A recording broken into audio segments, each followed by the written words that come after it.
Oh, hi. So, today we are in Little Rock, Arkansas at the First Security River Market Amphitheater doing an outside show.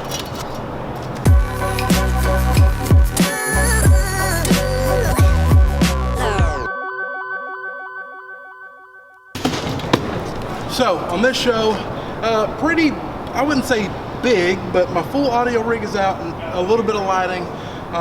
And just some stuff you may or may not have seen before. On this one, we got me, we got Trey the intern, we got Kobe, we got Blake. We are unloading the truck and trailer, getting Model World set up, and then, you know, from there we'll start building the rig, and you'll be able to see what we got going on. So, I'll check in a little bit.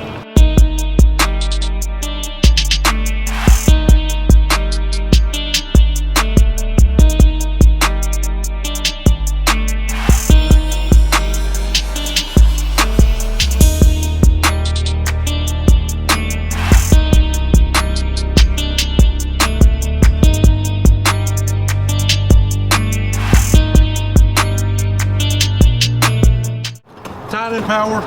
I don't know how many of you guys will ever even need to know this information, but right now we're fixing to tie in power directly to the pole. Whenever doing power, you want to go ground, neutral, red, blue, black. So, and then you always want to do it in reversing that. So, ground, there's our neutral, red,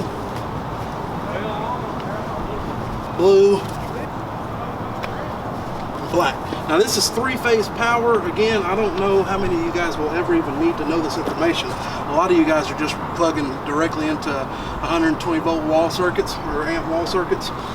This is for when you need a lot of power. So we've got like a 400 amp feed from the main line.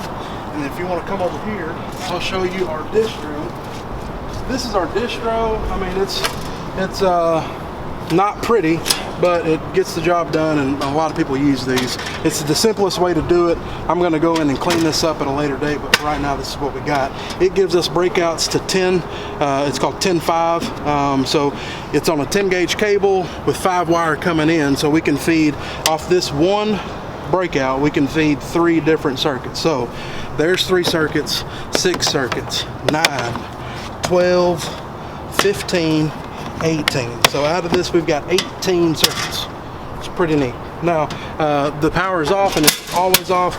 We're going to go and meter the box first, and then you can know whether or not you've got the correct power going in.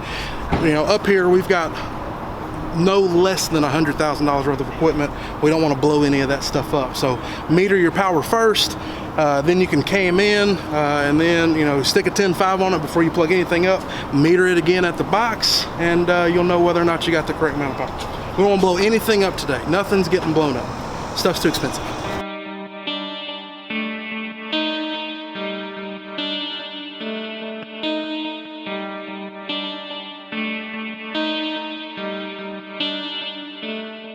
Oh, hello there. All right, so right now we have got the truss rigged. Boom. Truss is going up. We are waiting on the client to do a sound check. Sound check's supposed to start at 3:30. It's 3 o'clock. We hadn't even seen the client. So that's a little concerning, but at the end of the day, it's not my problem. I'm here. Y'all are here. So we're just gonna get everything ready for them, and then as soon as they get here, we'll work on getting stuff where it's supposed to be. Right now we're working on antenna distribution. We got our paddles out, since we're using quite a bit of RF tonight. Well, not quite a bit, just a little bit. We don't want any microphone dropouts or anything like that. So optimally, I'd love to have these about another 2 feet in the air, but we'll work with what we got tonight and reassess when we get back to the shop. Oh, pro tip. If you want to look down, you see these? Compression socks. So compression socks help to keep swelling down, and when you're on your feet all day, swelling is just going to happen. It's just something that's going to come with it. So if you want to minimize your achy back, achy feet towards the end of the gig, maybe even the day after, I highly recommend compression socks. Staying hydrated helps as well. Yeah, so as you can see, we're just trying to get things together. It's nothing special out here tonight, but we do want it to look nice. And yeah, so I'll check in soon. I'll check in soon.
So it's currently raining, and that's a part of the business when doing outdoor events. It just happens.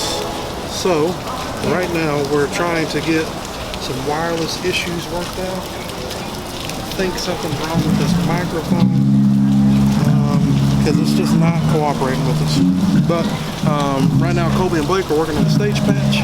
I'm working on getting wireless dialed in and ready, and show starts at 6, but it's raining.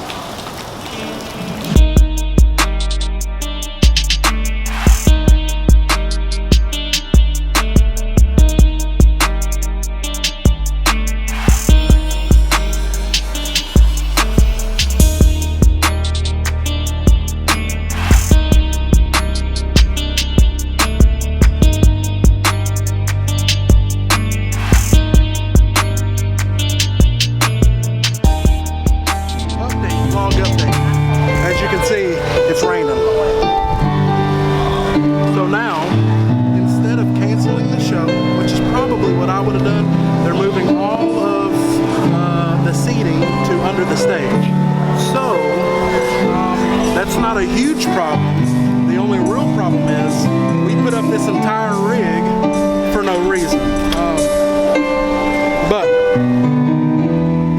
I don't make these calls. I would have canceled the show. Who am I? I'm just production guy.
Alright, as you can see, the shop is full. Take a look. It's full in here. And we got a truck. So we ended up with all this stuff plus the truck. The gig is over. Everything went good. The client was happy. It was kind of like a terrible situation with the rain. At the end of the day, the event should have been canceled. Don't you think? Oh, yeah. Alright, so my fingers so. Yeah, so the event should have been canceled. So instead of us throwing the sound towards the audience, the arrays we put up, or they did absolutely nothing. We were playing music to the river market, which is further up. Nobody was out there. Everybody was on the stage. So essentially, we did this entire show with wedges, and it wasn't adequate. It was super loud. You don't really have you've got it set up to where you're going through your main PA system. Having to turn around and have everything go through your wedges, it's just not the way to mix a show. But that's what the client wanted, and at the end of the day, no matter how little we got paid on this, the client generally is always right, and if that's what they want, then that's what we'll give them. The show would have been so much better had they just postponed it. We could have came back another day and it would have been right, but oh well. Lessons learned from this gig. My EV amp rack's full of power amps and the processing and stuff. I've been having trouble out of that for the past couple of gigs now. I spent the week in the shop trying to get them right, got to the gig. I tested them before they left, got to the gig, and it still wasn't right. Luckily, it was just a simple XLR that needed fixing. Blake has told me dozens of times, showing up to the gig is not the time to troubleshoot problems. So, spend your week trying to troubleshoot issues before you get to the gig. Luckily, the past 2 or 3 gigs this has happened on, we always get there super early, so there's not like a huge time crunch, and we're able to work out generally small issues, and it's always been something small. So that's lesson learned number 1. What do you got, Blake? Anything that we could have done differently or changed? Don't do a full burn with 18 lights All right. for 5 hours. Also, I've been trying, a little backstory behind that, I've been trying to, I was working on my dimmer. I got a Socapex dimmer. Somehow the LED screen on there, it crapped out. It's between this gig and the last gig. So I wasn't able to go through there and program it and set it up so where we could run our Socapex power bars and dim them down. So we had to run straight into the wall, and for 5-6 hours, I just don't think, they're not meant to do that. So we ended up flipping a breaker. Breakers flip off heat, not amp draw, it's the heat. Yeah. It's not amp draw, it's the heat. And when we touched that plug, it was pretty warm because it's got 750 watts times 8, 6, 6, 12, 18, 750 times 18, whatever it is, it's a lot. So I think that was a 30 amp 3-phase breaker too. Yes, 30 amp 3-phase breaker. That's serious power. Probably more power than y'all deal with, but again, lesson learned. So I think that's it for now. Like, we got another gig next week. It's probably another good sized show. Blake's probably going to be out with me on that one. We're going to try to gig log that. The following day we've got a wedding, so road trip. Trey may be coming and we may be getting a little hotel. 2 beds, not 1. Slow August. It wasn't really slow, but this officially kicks off fair, festival, wedding. It's busy, super busy around here. October is a straight run, but things are good, so I can't complain. As always, if you need to get in touch with me, please don't call me. Don't stop calling me. It's not that I don't like you guys, it's the fact that I can't spend 20 to 30 to 45 minutes trying to answer questions. So what I need you to do is email me. Alright, so here's what Trey's gonna do. He's gonna make my email address go across the bottom of the screen, but it's gonna have like a dust cloud behind it like it's a NASCAR. So this is my email address. Email me. I will email you back, I promise you. Snapchat, Instagram, email. Trey the Intern right here. Follow him, and that's it. Thanks for watching. Subscribe for more content. Did I leave anything out, Trey? Nope. Okay, time to go home.